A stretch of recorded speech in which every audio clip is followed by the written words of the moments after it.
Bonjour à tous. Levons-nous pour accueillir le célébrant.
Le Seigneur soit avec vous.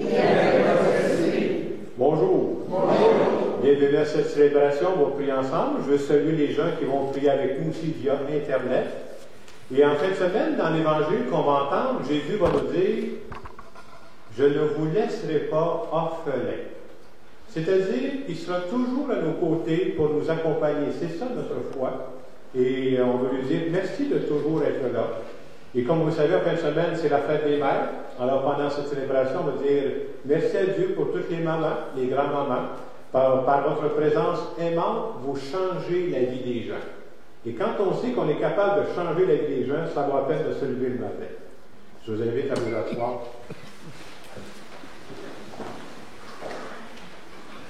Au début de notre célébration, prenons juste quelques instants pour nous recueillir, quelques instants pour nous rappeler que nous croyons qu'il est avec nous, que Dieu nous accompagne pendant cette célébration.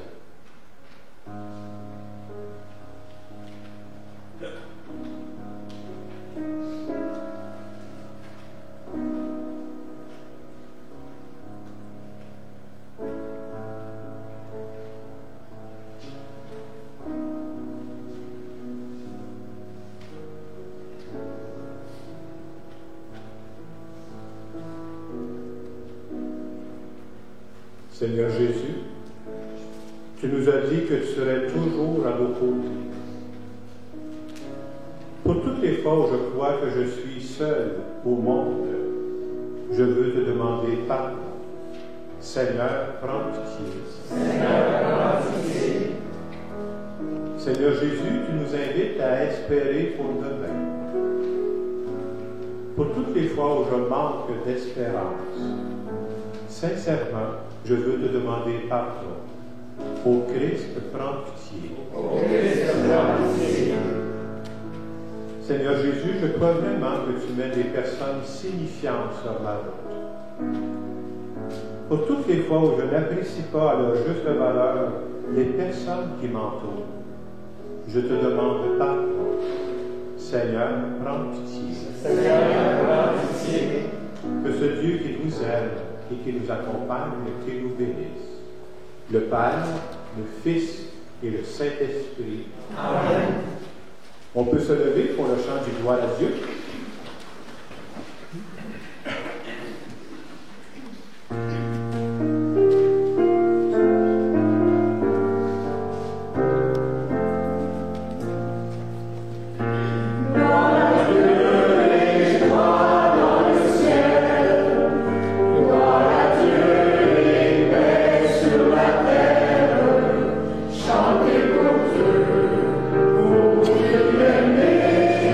Gloire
ensemble la prière qui se trouve en haut de la page 8 dans vos crayons.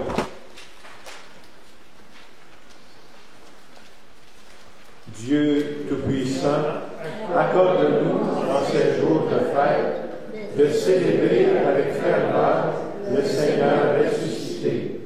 Puissons-nous mettre en œuvre fidèlement tout ce dont nous faisons mémoire par Jésus-Christ, ton Fils, notre Seigneur, qui vit et règne avec toi dans l'unité du Saint-Esprit, Dieu pour les siècles des siècles. Amen.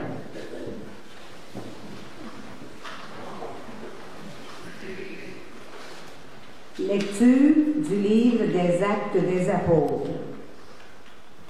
En ces jours-là, Philippe, l'un des 7, arriva dans une ville de Samarie, et là il proclamait le Christ. Les foules d'un même cœur s'attachaient à ce que disait Philippe, car elles entendaient parler des signes qu'il accomplissait, ou même les voyaient. Beaucoup de possédés étaient délivrés des esprits impurs, qui sortaient en poussant de grands cris. Beaucoup de paralysés et de boiteux furent guéris, et il y eut dans cette ville une grande joie. Les apôtres, restés à Jérusalem, apprirent que la Samarie avait accueilli la parole de Dieu. Alors ils y envoyèrent Pierre et Jean. À leur arrivée, ceux-ci prièrent pour ces Samaritains afin qu'ils reçoivent l'Esprit Saint. En effet, l'Esprit n'était encore descendu sur aucun d'entre eux. Il était seulement baptisé au nom du Seigneur Jésus. Alors, Pierre et Jean leur imposèrent les mains et ils reçurent l'Esprit Saint. Parole du Seigneur. Nous allons prendre le psaume de Terre entière que vous connaissez, pas directement celui qui est dans le livre.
Lecture de la première lettre de Saint Pierre apôtre.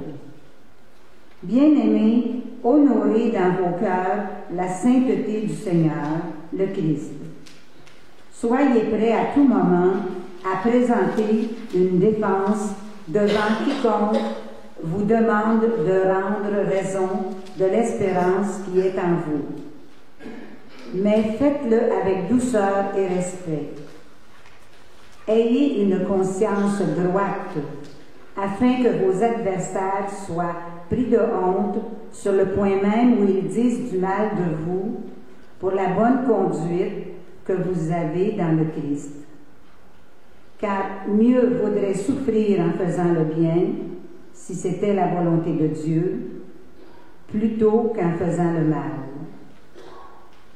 Car le Christ, lui aussi, a souffert pour les péchés une seule fois, lui, le juste, pour les injustes, afin de vous introduire devant Dieu.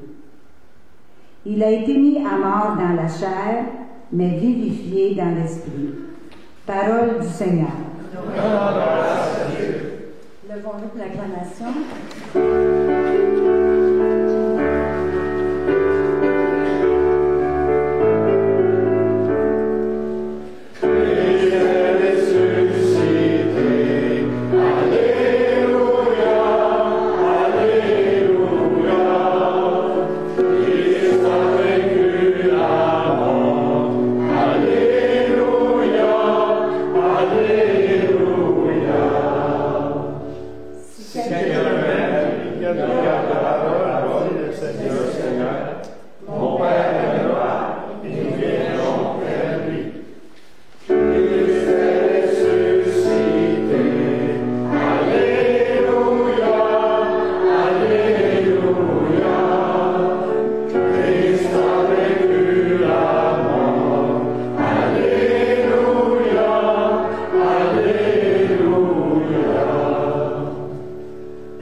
Évangile de Jésus-Christ selon Saint Jean. Gloire à toi, Seigneur.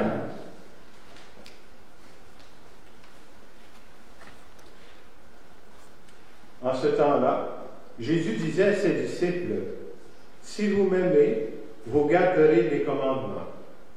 Moi, je prierai le Père, et il vous donnera un autre défenseur, qui sera pour toujours avec vous, l'Esprit de vérité, lui que le monde ne peut recevoir, car il ne le voit pas et ne le connaît pas. Vous, vous le connaissez, car il demeure auprès de vous, il sera en vous. Je ne vous laisserai pas orphelins. Je reviens vers vous. D'ici peu de temps, le monde ne me verra plus, mais vous, vous me verrez vivant, et vous vivrez aussi.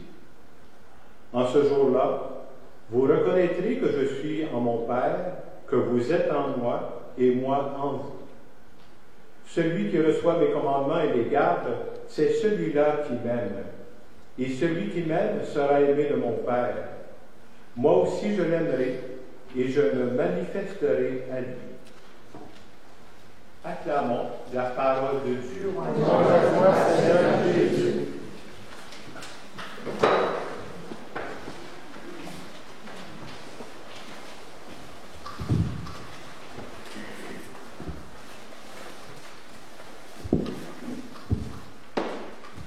Dans la deuxième lecture qu'on a entendue aujourd'hui, qui est tirée de la lettre de Saint-Pierre, Saint-Pierre nous dit qu'on devrait être capable de rendre compte de l'espérance qui est en nous. Et à travers ce passage-là qu'il nous donne, c'est comme s'il nous amène à réfléchir. Il nous amène à nous poser des questions. Et vous savez, c'est signe de santé de temps en temps de se poser des questions. Et la question que ça peut susciter, c'est la suivante. Pourquoi nous avons de l'espérance pour demain alors que nous ne savons absolument pas comment sera fait demain? Et avoir de l'espérance, c'est donc de préciser c'est quoi? Ça ne veut pas dire, si j'ai de l'espérance, que Dieu va faire en sorte que moi je n'aurai plus jamais de difficultés dans ma vie. J'aimerais trop ça, hein? Mais c'est pas ça l'espérance. Mais à ce moment-là, on se demande, ça donne quoi d'avoir de l'espérance? Ça donne quoi d'avoir la foi? Et c'est Jésus qui va répondre à cette question-là dans l'Évangile. Il va répondre d'une façon toute simple. Il va dire tout simplement je ne vous laisserai pas orphelins. C'est comme si Jésus est en train de nous dire, puis il connaît la vraie vie, là, il a vécu lui aussi. Il sait très bien que dans chacune de nos vies, il va y avoir des surprises. Dans chacune de nos vies, il va y avoir des défis. Puis il est en train de nous dire, c'est pas moi qui va tous les régler à votre place, là, mais je peux vous assurer que je serai toujours à vos côtés. Ça, c'est notre espérance. Je serai toujours là pour vous soutenir. Je serai toujours là pour vous donner la force nécessaire dont vous aurez besoin au bon moment. Je serai toujours là pour mettre sur votre route les bonnes personnes dont vous aurez besoin. C'est ça notre espérance. Et on pourrait dire que c'est quoi finalement le fondement de notre espérance là? C'est de croire que nous ne serons jamais seuls. C'est pas un détail, ça change beaucoup de choses. Vous avez peut-être déjà passé par des périodes dans votre vie, et c'est souvent quand on rencontre des difficultés, ou certaines journées, quand ça va moins bien, tu dis « Quelle misère! J'ai l'impression d'être seul au monde. » Tu dis « Ah, les autres sont au courant, ça marche, mais ils ne sont pas au courant du problème que j'ai présentement, puis moi, il faut que je m'en sorte. » À certains moments, on se sent vraiment, même s'il y a du monde autour, là, je me sens seul au monde. Et c'est là où ça peut faire toute la différence de croire qu'on est accompagné. Pour illustrer ça, j'ai pensé vous conter une situation qui m'est arrivée à moi où je me suis senti seul au monde. Pour montrer comment Dieu procède pour nous accompagner dans ces moments-là. Alors, à l'an 2000, j'ai eu la chance d'aller étudier à Jérusalem. J'ai fait une session d'études pendant 4 mois à Jérusalem. Alors, comme je partais d'ici, puis j'étais le seul à me rendre pour ce cours-là à Jérusalem, alors j'ai pris l'avion à Montréal, j'ai fait une escale à Rome, puis j'arrivais, la capitale d'Israël, c'est Tel Aviv. Alors, je suis arrivé à Tel Aviv, puis avant, je m'étais renseigné un petit peu, parce que moi, je sortais des études. Vous savez, quand on a des études, on calcule pour trouver le moyen le moins cher pour voyager. On m'avait dit, quand tu vas arriver à Tel Aviv, si tu ne veux pas que ça te coûte trop cher, tu t'en vas dans l'aéroport, il y a ce qu'on appelle des chéroutes. C'est quoi ça, un chéroute? Un chéroute, c'est une camionnette, un peu comme une caravane par ici, là. Tu as 8 places dans la caravane, puis tu as une place pour mettre les bagages en arrière. Alors, j'ai cherché dans l'aéroport, j'ai trouvé le chéroute. Puis là, ce qu'on fait, c'est qu'on s'inscrit. J'avais écrit sur un papier mon adresse où je m'en allais, parce que je ne connaissais pas l'adresse du tout. Moi, là, je n'avais jamais vu ça. Le chauffeur, il dit, qu'est-ce que tu fais là? Il n'a pas dit ça en français, parce qu'il ne parlait pas français, là. Je me suis assis, et comme c'est économique, vous savez comment ça marche, il faut attendre qu'il y en a 8. Alors, je suis assis dans l'autobus en attendant, en espérant qu'il y a 7 autres clients qui vont arriver un jour. Et quand c'est arrivé, ça se passe comme dans les films, là. À 4 heures du matin, on était 8. Là, tu pars, il pleut. Alors, quand tu pleut, c'est humide dans une caravane, là, tu vois rien. Il y a de la buée dans les vitres, là. Et toutes les personnes qui sont dans la caravane, ils parlent soit hébreu, soit arabe. Je ne parle ni hébreu, ni arabe. Mais je ne sais pas si tu avais remarqué, ces gens-là, quand ils parlent hébreu ou arabe, ont toujours l'impression que c'est saccadé. Ils sont-ils enragés? Il y a quelque chose qui se passe? Ça va-tu passer la bagarre dans l'autobus? En tout cas, on roule, donc on est passé à peu près à 4 heures à Tel Aviv. Puis, à un moment donné, quand on arrive dans la ville de Jérusalem, je frottais des vitres pour voir, on étudie dans la ville de Jérusalem, ou je ne sais pas trop. Le chauffeur arrête, il en débarque un. Bon, c'est bon signe, à un moment donné. Puis un peu plus loin, il fait signe, on a dit, sors. C'est à mon tour. Puis ils sont pressés, ces chauffeurs-là. Là. Fait qu'ils sortent, ils lâchent les valises, mes valises sont dans la rue, là. Lui, il part. Hey, j'ai dit, c'est où là? Moi, je ne sais même pas la maison où je m'en vais, là.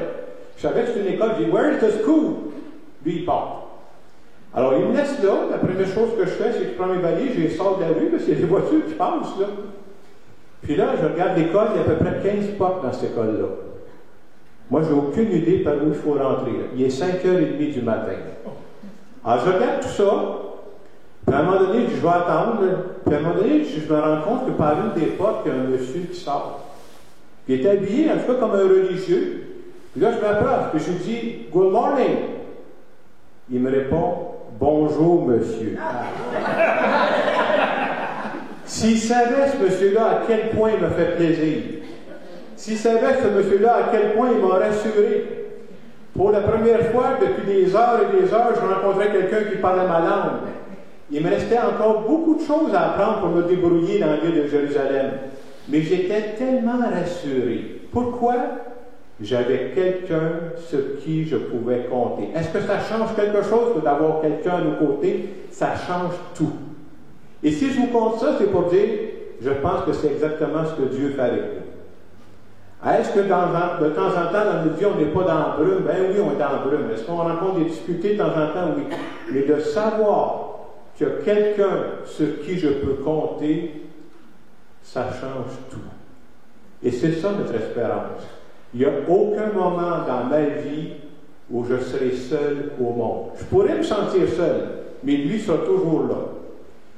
Et je crois beaucoup quand je vous dis que Dieu sera toujours avec nous, que Dieu passe par des personnes. Il a passé par ce bon monsieur-là qui m'a aidé. Mais dans la vie, Dieu passe par plein de personnes pour nous accompagner. Et bien entendu, en fin de semaine, à travers toutes ces personnes signifiantes qui sont là pour nous accompagner, on ne veut pas oublier que c'est la fête des mères. Vous savez, nos mères, ce sont des personnes importantes dans notre vie. Quand on commence dans la vie, nos parents, c'est très important, on est dépendants complètement, là. Entre autres, on a besoin de nos mères. C'est vrai quand on est très jeune, mais c'est vrai quand on avance aussi, là. En cours de route, pendant combien de temps on a besoin de notre mère? On devient adulte. On a toujours besoin de notre mère aussi. C'est une présence rassurante. Et ce qu'on veut dire en fin de semaine, c'est nous croyons que Dieu a mis sur notre route nos mamans. Moi, j'aime dire que la vie, ce n'est pas du hasard. Il n'y a pas personne de parfait, mais Dieu a mis sur notre route les personnes dont nous avons besoin au bon moment. Moi, j'y crois énormément à ça. Et entre autres, en fin de semaine, je veux souligner nos moments. Comment nos moments sont importants? De savoir qu'il y a des gens qui nous aiment gratuitement. Pas parce que je suis fin, pas parce que je suis beau, pas parce que je suis plus intelligent que les autres. Non, pourquoi? Je suis son gars. C'est quelle joie de la vie. Et je trouve que c'est souvent à travers l'amour de nos parents, à travers l'amour de nos mères, ça peut nous aider à comprendre l'amour de Dieu qui nous aime gratuitement. Alors, en fin de semaine, comme je le disais tantôt, vous comprendrez qu'on va prier d'une façon spéciale pour nos moments, dire à Dieu, merci pour ces moments que tu nous as donnés. Et vous savez, pour nous qui avons la foi, même si votre mère est décédée, nous, on croit à la vie éternelle. C'est-à-dire que je crois que le lien qu'on peut développer avec des personnes qui sont rendues de vos côtés, ce lien-là n'est pas mort. Il est transformé. Et de savoir qu'ils font toujours partie de notre vie, ça nous donne de l'espérance aussi. De savoir que même là, moi j'ai encore ma mère, mais mon père est rendu au bord, même là, je crois qu'il continue de veiller sur moi. En terminant cette homélie, je vais simplement faire une prière à notre nom à tous.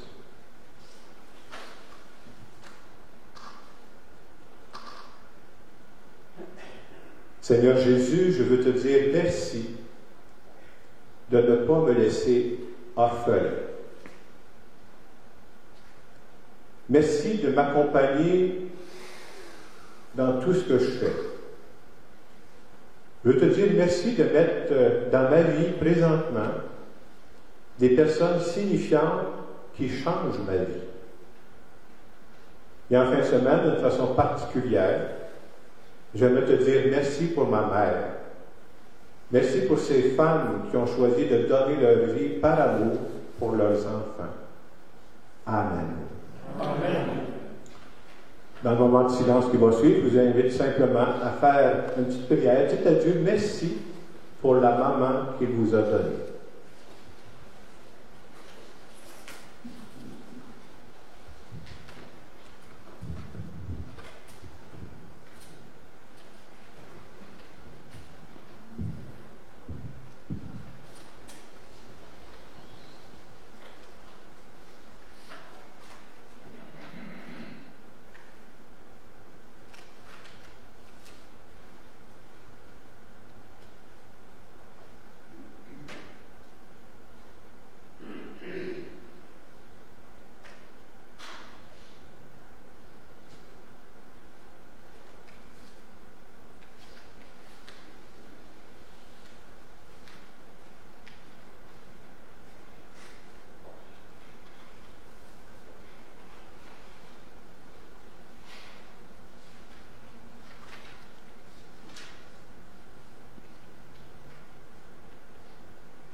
voulons dire ensemble que nous croyons à la présence de Dieu à nos côtés. Je crois en Dieu, le Père Tout-Puissant, Créateur du ciel et de la terre, et en Jésus-Christ, son Fils unique, notre Seigneur, qui a été conçu du Saint-Esprit, est né de la Vierge Marie, a souffert sous Ponce Pilate, a été crucifié, est mort et a été enseveli, est descendu aux enfers, le troisième jour est ressuscité des morts, est monté aux cieux, est assis à la droite de Dieu le Père Tout-Puissant, d'où il viendra juger les vivants et les morts. Je crois en l'Esprit Saint, à la Sainte Église catholique, à la communion des saints, à la rémission des péchés, à la résurrection de la chair, à la vie éternelle. Amen. Tournons-nous avec confiance vers le Seigneur et confions-lui notre prière pour l'Église et pour le monde. Seigneur de la vie, écoute-nous. Le monde a besoin de concorde et de solidarité. Pour que s'élèvent des artisans et artisanes de paix, prions le Seigneur. Seigneur de la vie, écoute-nous. L'Église a pour vocation, entre autres, d'être signe du royaume d'amour et de justice. Pour qu'elle sache écouter les appels de l'Évangile pour notre temps, prions le Seigneur. Seigneur de la vie, écoute-nous. Des peuples espèrent un monde meilleur et vivent en harmonie. Pour que les responsables politiques et civils portent le souci des sociétés justes et équitables, prions le Seigneur. Seigneur de la vie, écoute-nous. Des jeunes se sentent appelés à servir et à s'engager dans diverses causes. Pour qu'ils soient accompagnés, soutenus et reconnus, prions le Seigneur. Seigneur de la vie, écoute-nous. C'est aujourd'hui la fête des mères. Pour qu'en ce jour et en tout temps, elles soient comblées des bénédictions divines, prions le Seigneur.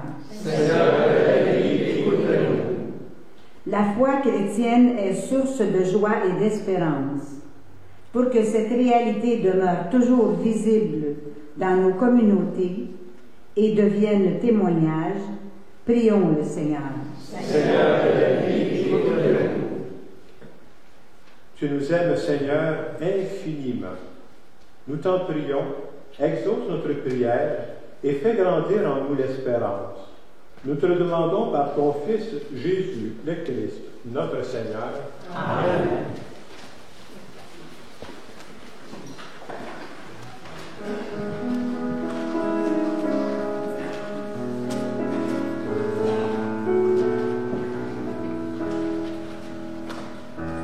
Il reviendra comme il l'a dit, il reviendra, mon fils, gardez confiance. Il reviendra comme il l'a dit, il reviendra, mon fils, il a promis. Apprends, Marie, la confiance. Apprends, Marie, la confiance. Apprends-nous, Mère du Christ. Parlera dans votre cœur, il parlera, mon fils, gardez silence. Il parlera dans votre cœur, il parlera, mon fils.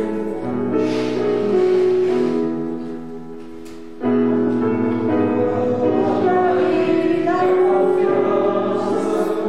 Apprends-nous, oh Marie, la confiance. Apprends-nous, Mère du Christ.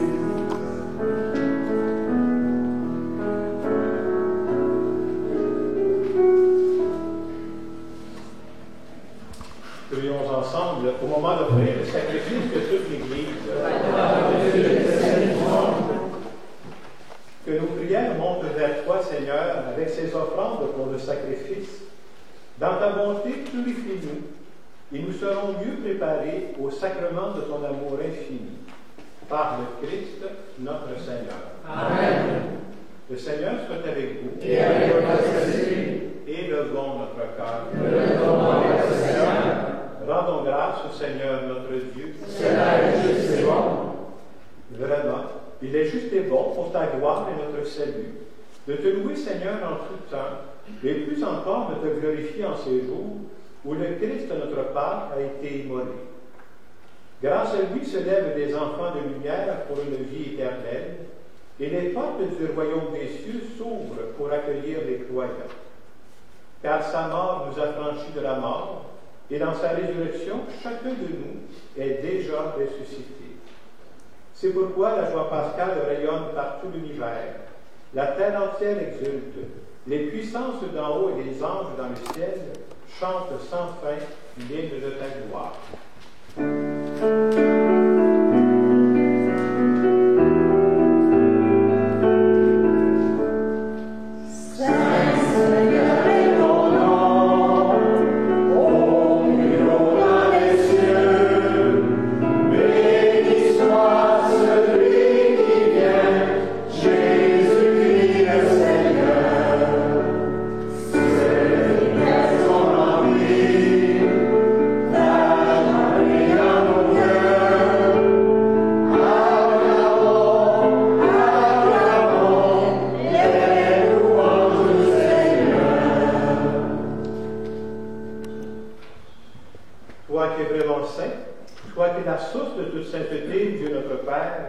Nous voici rassemblés devant toi. Et dans la communion de toute l'Église, nous célébrons le jour où le Christ est ressuscité d'entre les morts. Par lui que tu as élevé à ta droite, nous te prions. Sanctifie ces offrandes en répandant sur elles ton esprit, qu'elles deviennent pour nous le corps et le sang de Jésus le Christ, notre Seigneur. Au moment d'être livré et d'entrer librement dans sa passion, il prit le pain. Il rendit grâce, il le rompit, et le donna à ses disciples en disant, « Prenez et mangez-en tous. Ceci est mon corps livré pour vous. »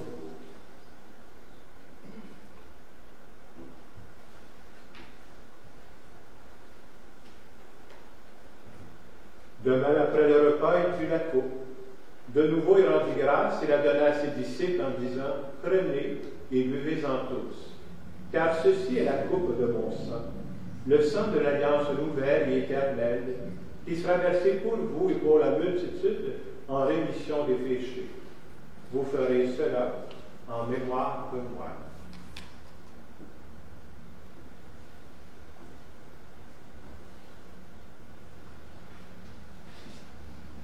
Il est grand, le mystère de la foi. Seigneur Jésus, nous attendons ta résurrection et nous attendons ta venue dans la gloire. En faisant ici mémoire de la mort et de la résurrection de ton Fils, nous t'offrons, Seigneur, le pain de la vie et la coupe du salut, et nous te rendons grâce car tu nous as estimés dignes de nous tenir devant toi pour te servir. Humblement, nous te demandons qu'en ayant part au corps et au sang du Christ, nous soyons rassemblés par l'Esprit Saint en un seul corps. Souviens-toi, Seigneur, de ton Église répandue à travers le monde. Fais-la grandir dans ta charité en union avec notre pape François, notre évêque Christian et tous les évêques, les prêtres et les diacres. Souviens-toi aussi de nos frères et sœurs qui se sont endormis dans l'espérance de la résurrection. Et souviens-toi dans ta miséricorde de tous les défunts. Accueille-les dans la lumière de ton visage. Sur nous tous, enfin, nous implorons ta bonté. Permets qu'avec la Vierge Marie, la bienheureuse Mère de Dieu, avec Saint Joseph, son époux, les apôtres et tous les saints qui ont fait ta joie au long des âges, nous ayons part à la vie éternelle, et que nous chantions ta louange et ta gloire par ton Fils Jésus le Christ. Et cet après-midi, nous prions en particulier aux intentions de Georgette Lorrain, de Alice Chagnon et de Claire Lamère. Par lui, avec lui et en lui, à toi, Dieu le Père puissant, dans l'unité du Saint-Esprit,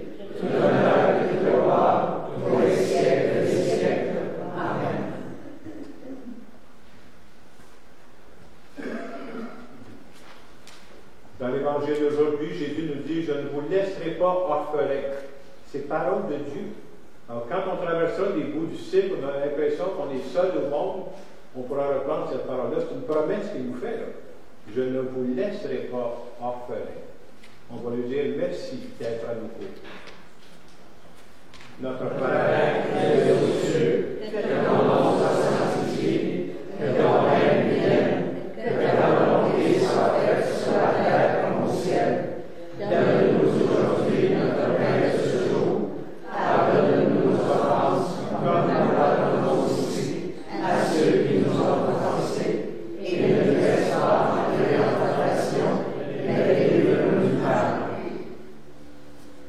Délivre-nous de tout mal, Seigneur, et donne la paix à notre temps. Soutenus par ta miséricorde, nous serons libérés de tout péché, à l'abri de toute épreuve. Nous qui attendons que se réalise cette bienheureuse espérance, l'avènement de Jésus-Christ, notre Sauveur. Car c'est de toi qu'appartient le règne, la puissance et la gloire, pour les siècles des siècles. Seigneur Jésus-Christ, tu as dit à tes apôtres, je vous laisse la paix, je vous donne la paix. Ne regarde pas le péché, mais la foi comme l'Église.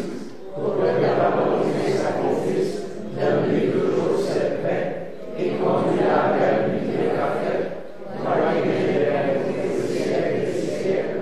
Amen. Et que la paix du Seigneur soit toujours avec vous. Et avec votre esprit. Je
Prière pour la fête des mères.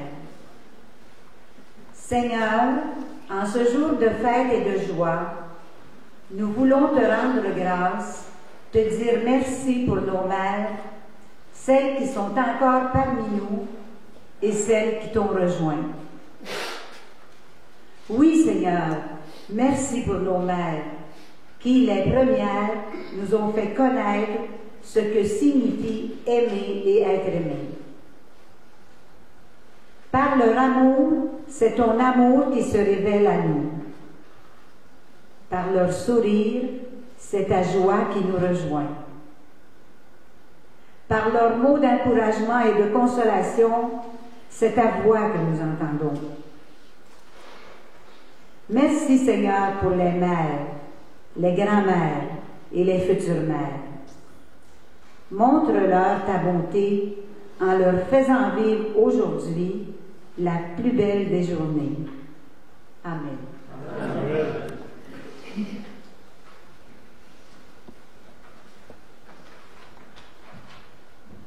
La prière qu'on vient de vous lire, si vous voulez la retrouver, on l'a mis dans le feuillet paroissial, alors vous pouvez la retrouver. J'aurais besoin d'un service. J'ai un service à vous demander. À la sortie de l'église, je pense qu'il y aura 2 personnes qui auront des feuilles. C'est un sondage. On est une équipe présentement qui travaille, on appelle ça l'équipe de vision, qui travaille sur comment on pourrait développer nos paroisses pour sortir un peu des sentiers battus. C'est un sondage, et ce qui est un peu spécial, ce que je vous demande, là, c'est de ne pas répondre au sondage. Alors, je vous explique ce que je veux faire. Alors, je vous demanderai, on va vous transmettre ce sondage-là, il y a seulement 3 questions. Je vous demanderai de transmettre ce sondage-là à des personnes qui ne viennent pas à l'Église. Ce devrait être assez facile d'en trouver, d'après moi. Alors, vous cherchez 95% de la population. Alors, c'est des questions toutes simples, mais ça va nous aider pour l'avenir. Alors, je lis les questions. Ma face est là, c'est comme si c'est moi qui pose les questions. À votre avis, pourquoi pensez-vous que la plupart des gens ne vont pas à l'Église? Je veux entendre la réponse. Deuxième question. Si vous étiez à la recherche d'une Église dynamique, actuelle, quel genre de choses rechercheriez-vous? Et la troisième question. Quel conseil me donneriez-vous? Comment pourrais-je vous aider? Donc, vous voyez, ce n'est pas des questions pièges. Alors, si vous connaissez une couple de personnes, j'aimerais vous demander de remplir ça, puis nous remplir ça soit la semaine prochaine ou dans 2 semaines. Nous, on va faire une compilation, mais ça va nous aider pour le projet sur lequel nous travaillons présentement. Donc, ça va. Alors, il y aura des gens qui vont remettre les feuilles. Je vous demande de ne pas répondre, mais je vous demande de transmettre ces feuilles-là à une couple de personnes que vous connaissez qui, habituellement, ne fréquentent pas nos églises. Ça va pour tout le monde? Oui. Merci d'avance pour ce service. Si je me trompe, c'est pour vous dire que ce sera le 28e anniversaire du sacerdoce de Jacques, samedi prochain. Il ne sera pas ici. Il va être à Saint-Hilaire. Donc, ça sera bon qu'on se rappelle de lui dans nos prières cette semaine. C'est sa fête? Son anniversaire de sacerdoce.